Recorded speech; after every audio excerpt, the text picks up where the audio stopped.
Cool. Okay, so yeah, we were asked to talk about digital twins today. Looking at the lineup, I kind of guessed that we were going to have an excellent overview from different angles, looking at the grand plan, the big strategy, the state of the nation, and the simple messaging that needs to go behind getting things done. So I thought I'd sort of string something along what I'm probably best known for, which is being late for stuff.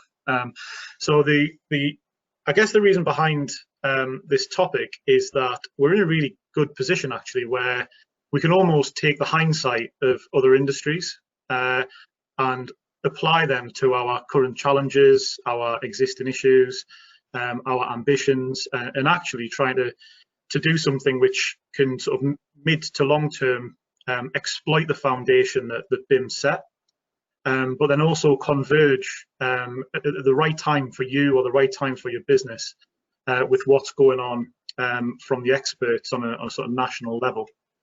Let me know if you can see the next slide, just so I know it's working, Duncan. Yeah, it's working. Cracking. Okay, so my perspective, I oversee a consultancy within Turner & Townsend, so we look at lots of different angles of technology. I'm not going to bore you with the detail, but over the last sort of 7 or 8 years, we've essentially developed a number of key areas of interest, which quite nicely come together to tackle some of the key issues people are having with this change in industry that we're seeing right now.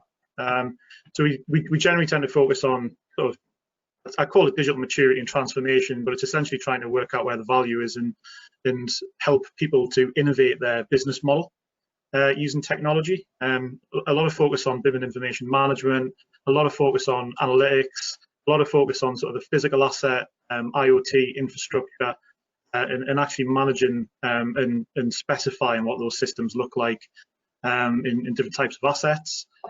We look at cyber security and information security, as well as sort of physical security of assets, develop tools and applications, capture things on site, and then lastly, transform and support our wider business, our core business, such as project and cost management globally. The reason why I'm telling you this is because it gives you a bit of an insight into some of the challenges and tasks that we have. As I go through the presentation, what I want to try and get out actually is 3 key messages that I want to play back to those who have joined the call today. Just for record's sake, we tend to get involved in a number of different sort of facets of our industry, whether it be large-scale strategic advice on how to build a smart city, something to do with aviation, something to do with rail or energy sectors, but it goes all the way down to delivering a single project. And the questions that we are asked is something that I very closely follow. So we used to get asked things like, can we do BIM level 2? We now get asked things like, are you sure that I'm sort of delivering and operating in a secure way? How can I start moving from being able to ask what happened on my project to being able to ask what is happening and what will happen? And as that develops more and more, we see an integrated approach to technology, especially with the way that projects are moving in a much larger and more complex environment. We now start to see clients, particularly those sort of global players, really start linking the end-to-end value of data and trying to work out how to make it work to their advantage. So there are 3 things that I want to look at today. The first one is form follows function, which follows outcome, which follows purpose. I think this is something which is I guess a key message everybody's bringing, but particularly with the digital twin movement, we'll call it, we've got a lot of people who are asking for it now, as if it was a product or as if it was something that can be delivered by the supply chain for the client. And that varies in terms of the complexity at scale. So I'm going to talk a little bit about, why digital twins are a great opportunity, why it builds on some of the good work that we've already done, and then just share a few thoughts and insights into what that looks like going from a global level right down to a sort of personal level. I guess my second point is there is a really good reason why we are late to this. We're not too late, we can sort it out now, but we are in a really good position where we can almost sort of look into the future by taking some of the key lessons learned from, other sectors, particularly, oil and gas, nuclear, manufacturing, some of those kind of real early adopters who have the business case and, major critical risk factors that enable people to invest heavily and actually see and appreciate firsthand what the positive impact and negative impact can be of getting this right or wrong. And then I guess thirdly is just to really, really hark back to what happened years ago. It's been sort of mentioned a few times. I'm a Geordie and I haven't been down to London as much as I usually get to, so I've put more words on the slides than I probably normally would. But my view of the BIM mandate was that I was standing on the Tyne Bridge waiting for this, lovely big yacht coming down the river, and as I watched it come out the other side, it was a bit of a knackered canoe. However, there were a lot of benefits to come out of that and a lot of learning to come out of that. So we need to make sure that we don't repeat some of the issues that we had from the last wave of change that we're seeing our industry drive. So form follows function, follows outcome, follows purpose. That's a bit of a mouthful. I guess what I'm trying to get at here is the digital twins are a huge opportunity. If you even take it down to brass tacks level and think, right, I've got an Apple Watch and I know what my heart's doing at the moment, that is actually an actuator process which influences behaviours and how people manage and live out their lives. If you take that right back up the global level, we've got our SDG targets, which most of the industry, particularly governments, UN, etc., all follow. And this is a really good opportunity to try and help really address some of those key issues. Just, making reference to the Flourish report that came out recently, I think it's, on a macro level, it's a really good opportunity to actually become more connected. I kind of got a theory that once something becomes quite big, people just aren't clever enough to deal with it. Once you start looking at, masses of information and data, which actually turn into decision making, which also informs actuators and change on an asset level, but also on an industry level, a community level, etc. It's a really good opportunity for us to start processing that information at scale. Regionally, it's given us the opportunity to compete on an international level. The UK is really suffering right now in terms of GDP. That's only going to get worse. We've got a triple impact threat of Brexit, COVID, and the carbon agenda to deal with, all for the right reasons in some of those aspects. But it gives us a really good opportunity to actually understand where we're at and recognise that water demand is going to increase. We can't afford in the future to be negligent in how that's managed. And in terms of the community, I think we're all got a shared interest in understanding how our smart cities, sustainable, intelligent places, campuses, infrastructure systems, we all work, live and play in those arenas, and it's just important for us and for the future of, I guess, the UK and any other global market that we actually make the most of the technology we've got and use it to drive better behaviours and use it to drive collaboration and real value. And then from a personal level, I mean, I think as we sort of progress, it's going to become less and less acceptable to just make gut decisions. There are two thoughts to this. You've got one school of thought which suggests the more data the better, and another school of thought which suggests that the human gut instinct's been evolved over many years, and it is a really valuable thing to assess. But as we move forward, I think it's going to become less and less acceptable. So just to summarise that, I think soon it will become unethical to make good decisions in silos. I liken this to smoking. It's socially unacceptable to smoke generally now. If you fast forward 5 to 10 years time, the same is going to be true for driverless cars. How can you justify not using a system that fundamentally saves lives? And similarly, the UK and the rest of the world in varying degrees of scale are currently experiencing a taster of a global catastrophe. And it's actually, this is a tool which can really help us deal with some of those big issues that we've got coming. I mean, carbon and sustainability is probably the biggest one that springs to mind, but globally there's an issue around productivity, and ethics, which we need to deal with as well. And I think this is a really good opportunity to start using technology to support that. The concept of digital twin is unilateral, so it's something that works with communities and people as well as assets, construction, handover, operation, all the stuff that we usually talk about. But actually, the opportunity here is we can improve our certainty in the way that we work and deliver value to our communities. And then we also, it gives us a huge opportunity to improve our performance and actually understand what that looks like so that we can manage our economies and industries in a better way. It's scalable. Interconnected systems that can be processed en masse give us an opportunity to see things that we usually couldn't. We can apply, computer vision, machine learning, some of the basic tools which are a little bit embryonic in this sector. We can start applying those tools to really understand how to drive more value. And then lastly, the big thing for me about this whole concept is that it gives us the opportunity to move away from an industry or a government even that actually just says, the only question we can really ask is what happened. And I think our ambition here is to move from, what happened to be able to see what is happening on the fly, and then ultimately move into an environment where we can ask questions like what will happen and what should we do about it. And I think this presents an enormous opportunity for us. So key to that, I think that my next message is actually what's the focus. I think the big thing for me is the purpose and the vision that we should follow. So if you are someone who's about to embark on a huge investment program, or even develop a smart city, or get involved in a major rail acquisition, etc., we really need to focus on unlocking the value, and the primary focus should be on the customer.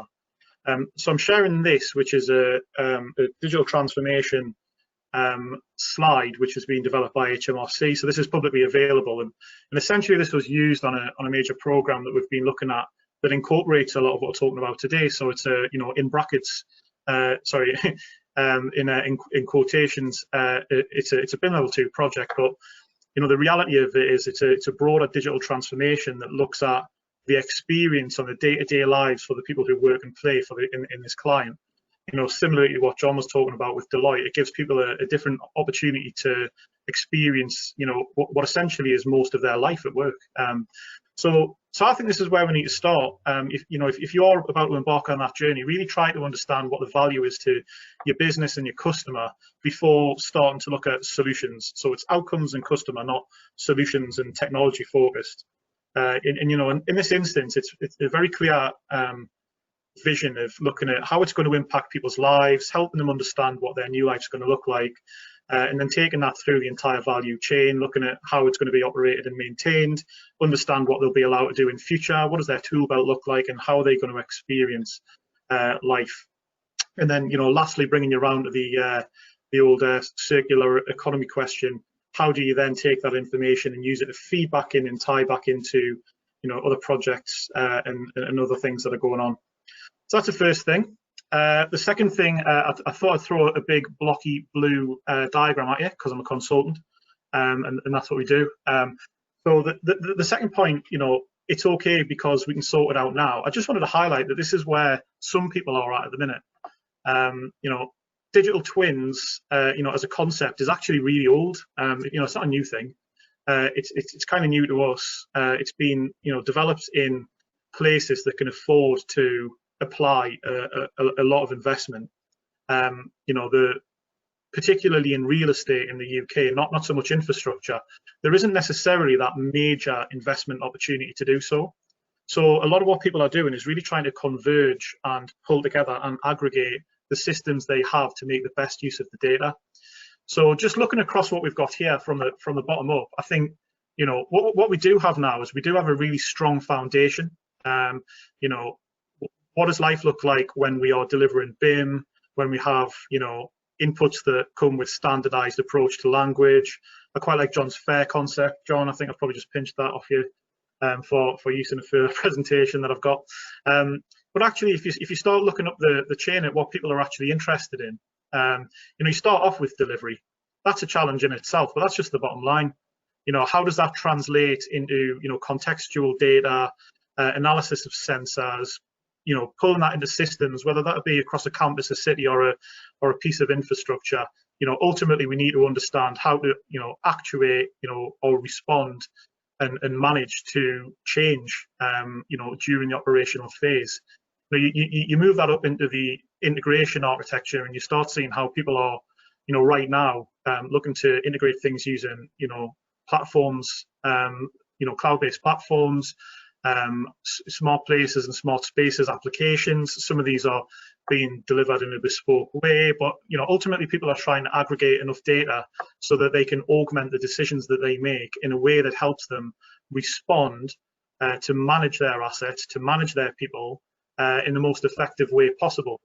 And when you take that up another level, you look at the different types of infrastructure that we have. So we've got this SES data is, social, economic, and sustainable data that's being used to look at things on a much broader scale, and then taking that up another level and integrating and cross-referencing that with citizen data, you can really start seeing the impact. And you can call this a digital twin if you want. I think it's analytics, which incorporates assets, BACnet, IoT, BMS, and then looks at the impact that that's having on the community.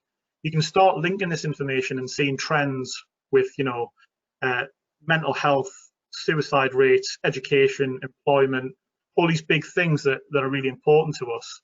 And there's many different data sources which could help us make decisions on how we are managing our communities and managing our people and supporting them in their day-to-day lives. And it all really relies on having a really good set of information, expertise, and someone who's got the mandate and ambition to actually do something about it. And you can see the government ramping up to, release more and more investment in smart cities, or intelligent, sustainable cities, as it's now being termed sort of internationally. This is becoming a huge opportunity for our sector, and we really want to kind of understand how people can get from a big vision to actually procuring something in terms of the technology, the physical asset, and the way things work. And I think that's the big gap in the industry at the moment, is how do you move from a position of ambition, goals, and strategy into having people digging holes and putting future-proofed infrastructure in there so that they can look at what the world's going to be doing in 5-10 years time with fiber and autonomous vehicles, etc., and actually getting set up for the future now. The key things here are the SES response. This is now viable because we've got information, we've got a mandate, we've got an industry that actually is taking it seriously at the moment, and it's a great opportunity to understand how we can move towards circular economy thinking. Globally, digital twins are part of our protective fabric. Imagine an environment in 50 years' time where we have another pandemic. Mobile phones is a great example, and wearable tech of how we can help control that. But what if we can actually, have, a track and trace which is responsive to smart infrastructure and other things, and have the ability to have an aging community who can be, sort of dealt with from home using this technology. And you can start doing things like, interconnected education and interconnected healthcare, and it's also built on top of the premise of the digital twin concept, really. Productivity, confidence, and digitalization. This is something which we need to focus on as an industry. These are our three key drivers that we focus on at TNT. We can and must accelerate it, and I think this is a really good platform to do so. And then we also have a foundation of digital maturity that we've spent the last 10 years really focusing on, and integrating that foundation with a real ambition for doing good in the community is something which I think the government and the powers that be are really bang on with at the moment. It's a really exciting time to work in this industry for me. And then lastly, it's understanding the golden thread. It's understanding objectivity, materiality, and actually, this is the information management side of a digital twin. But what's the next asbestos or Grenfell cladding, and how do we immediately understand that we've got people at risk or people who we know are protected? This is a really good platform to incorporate all these big things that add real value and protection to the people that infrastructure ultimately serves. Right. Third point, let's not let the brand get in the way of the value this time. So the whole BIM bubble, which, you know, I actually graduated in 2011, about the same time as all this stuff kicked off. So I haven't really known anything different, but I was, you know, bombarded by essentially what was my hobby, which was put us in a good position at the time. But I think the big challenge with that is BIM almost become a branded thing that people kind of get sick of. Those who are believers and have seen it work are absolute advocates of it. Those people who are just sick of people banging on about it, but actually haven't experienced a good time with it themselves, really need to avoid that with the whole digital twin concept. So I guess my view of this is that you should really try to understand how you can look at yourself and gain a deep understanding of where you, your business, your client's business want to be, and how to get there. You know, actually capture the ambition, use it as a as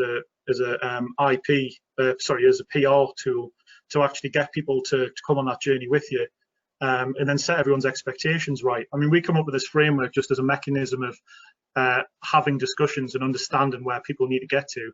But I do stand by it. You know, you've got the human and machine aspect of this, digital generally, not necessarily just digital twins.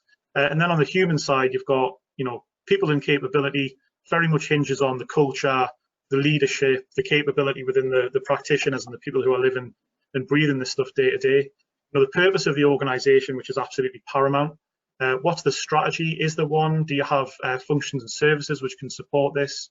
You know, in terms of process and operations, are they in place? Are they aligned? In terms of the machine side of things, you've got technology and products. Do you understand what you need to buy, whether you're getting value for money, are they the right things?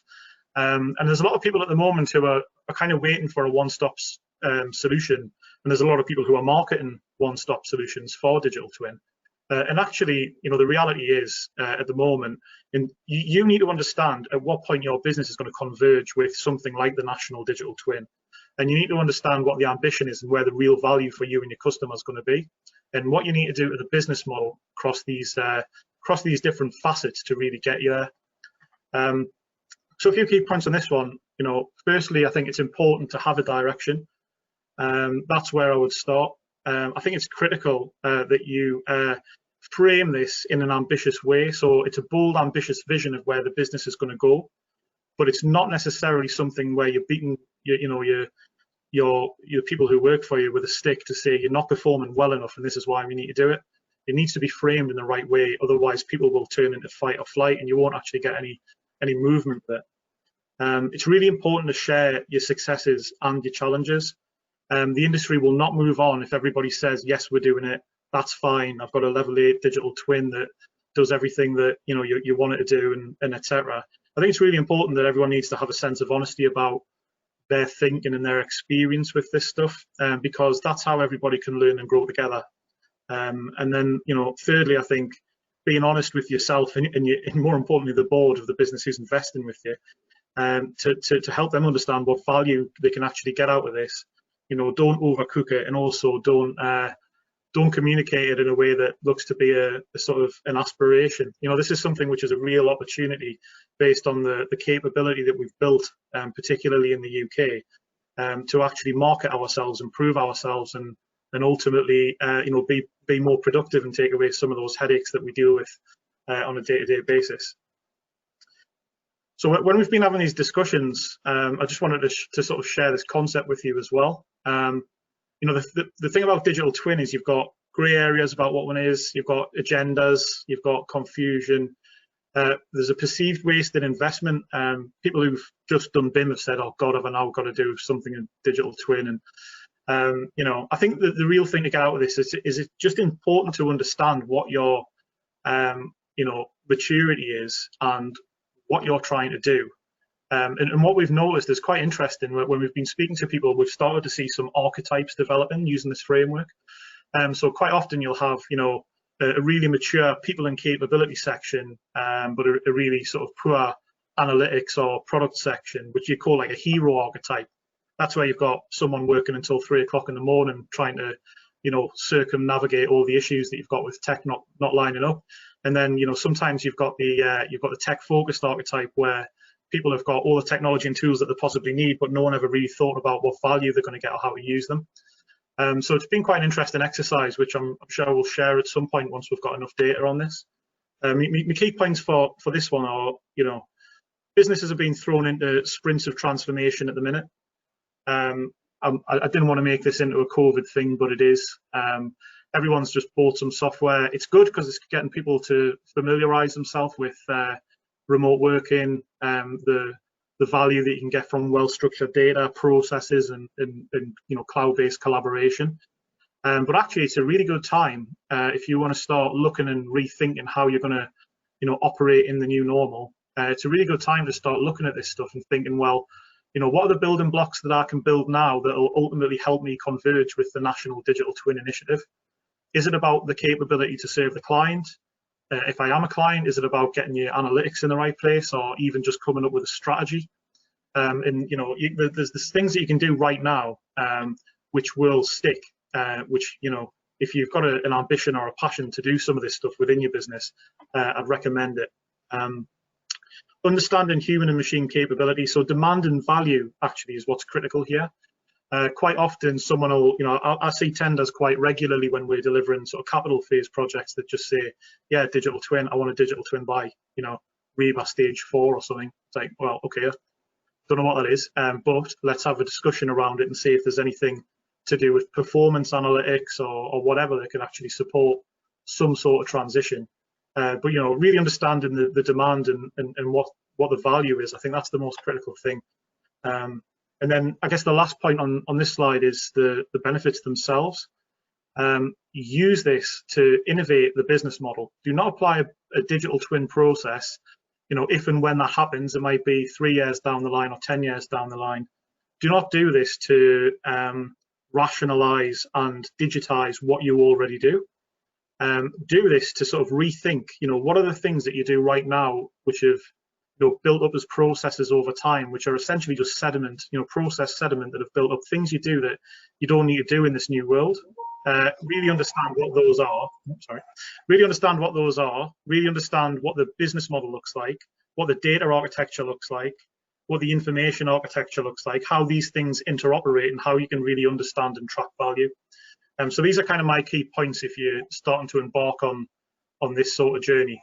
And then, you know, I'd really urge you to find a framework that works for you to help you understand the trajectory.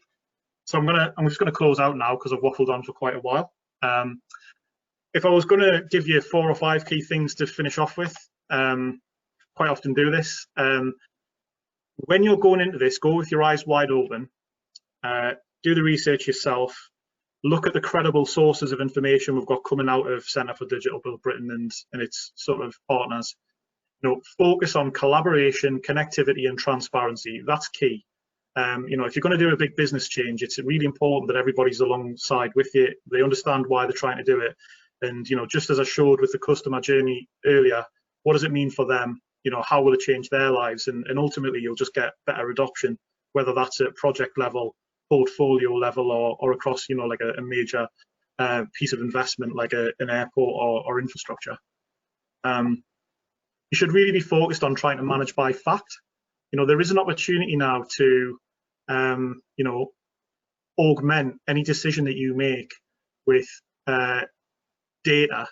This can come from a digital twin, it can come from analytics, it can come from a lessons learned session, but, you know, it's becoming more and more important and to do this, and less acceptable not to. Build something that leads day-to-day business tasks to focus on value, productivity, and the golden thread linked to your vision. So I guess what I'm trying to say here is everything that everybody does across the business and everything they buy and procure, it should ultimately be leading towards some sort of vision. There's a lot of businesses that actually don't have that for their sort of digital enterprise. Take this digital twin initiative and the direction that lots of businesses are going now as an opportunity to really put some effort into your sort of digital strategy and actually help understand the benefits and value that it's going to bring to the people who you work with and for and serve, and really understand how to protect them. Exploit the information, knowledge, and predictability for the benefit of the customer. So don't just focus on, you know, assets. You know, it's great that an air handling unit can understand, you know, what to kick out, or a chiller knows when it's overheating. But actually, you know, think bigger. Actually start thinking, how can the customer and the business really benefit from this? And, you know, what am I doing to, you know, save the environment, and really build that into everything that you do. So it's important that a digital vision isn't just digital. And then I guess lastly, just a finishing note, probably to bookend what Mark Enzer said at the start of the session. Align yourselves to the principles that have been developed. Align yourselves and get involved with the National Digital Twin National Hub, and really try and get an understanding, get behind the information management framework. You know, there's never been a bigger opportunity for us to really sort ourselves out and make sure that you're starting to produce information that others can benefit from, and try and take the blinkers off and stop focusing on your own deliverables and your own strategy, and really start thinking how you can work better with your supply chain, your customers, your clients, and ultimately the people that you serve. Okay, that's it from me. Thank you very much.